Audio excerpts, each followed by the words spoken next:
All right, welcome back, everyone, for another deep dive. You know we love to tackle those new terms and trends popping up in the dating world, and this time, well, we've got one that's really got us curious. Yeah.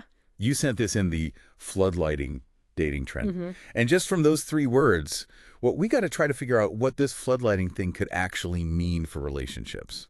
Yeah, I mean, we're really starting with limited information here. So it's Mhm. more about kind of exploring the possibilities Exactly. and, just thinking about that word floodlighting. Yeah. What kind of pops into your mind when you hear that? What images? I immediately think intense, right? It's like sudden, like someone just flipped a Oh, switch yeah. and bam, everything's bathed in this bright light. Uh, So thinking about dating, mm, could this be like someone just overwhelming a potential partner with attention right from the get-go? mm. Like think constant messaging, maybe going super over the top with dates really early on, or even like just revealing a ton of personal stuff really fast. Yeah, I see what you mean. Both of those interpretations, they really make sense when you think about like the actual meaning of the word floodlighting, right? Yeah. So it could be that super intense focus early on, Yeah. like you said, the nonstop communication, those extravagant dates right away, Hmm.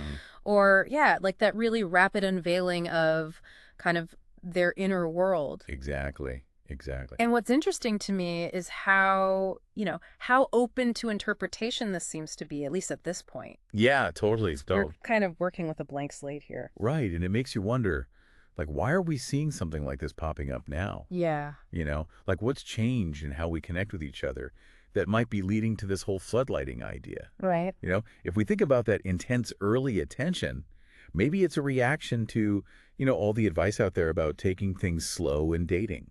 Hmm. Like maybe people are kind of rebelling against that. Yeah, maybe the. Or, I don't know, could social media have something to do with it? Oh, for sure. With everyone feeling like they have to present this perfect image online, or like relationships have to move at warp speed. It's like got to keep up appearances. Exactly. Exactly. And, we see so many different approaches to dating these days, Yeah. from the super slow and steady all the way to like, really accelerated connections. Mhm. So maybe floodlighting is kind of reflecting that desire for a quick, intense bond. Right, right. Whether that turns out to be a good thing or not, who knows?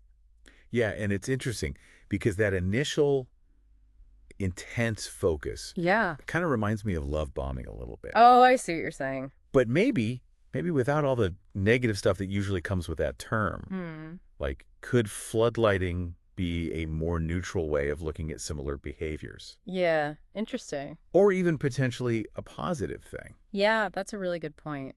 I mean, who doesn't like getting a lot of attention at the beginning? Right. Yeah. Oh, yeah, for sure. But then you got to think about, what could be some of the less positive outcomes? Right, right. Like maybe someone starts feeling overwhelmed, Mhm. or like the relationship is just moving way too fast to really build anything lasting. Yeah, like you don't want to get swept off your feet only to like crash and burn a week later, right? Exactly. Exactly. Yeah. Build those foundations. Right. And, since all we have to go on is this term itself, Hmm. this whole deep dive is really about just exploring all the different angles and possibilities of floodlighting. Absolutely. We're not saying we have a perfect definition or anything. Right. It's more like we're just sketching out what it could mean. Yeah. Just brainstorming. Yeah, Really. exactly. And this is where you, the listener, come in. Yeah. Have you seen anything in your own dating life, or maybe with people you know, Mm-hmm. that could fit this idea of floodlighting? Right. We want to hear your thoughts. What parts of our kind of discussion resonated with you? Yeah, jump into the comments and let us know. We'd love to hear your perspective on this. So as we wrap up this first look at floodlighting as a dating trend, I think it's pretty clear. Yeah, This one little phrase is opening up a whole bunch of questions, it really is. especially since it seems like such a new term. Definitely new territory. And it leaves us with this final thought for you to consider. Okay. Shoot. We live in a world where it feels like we're always trying to label and categorize everything in dating, Oh, yeah.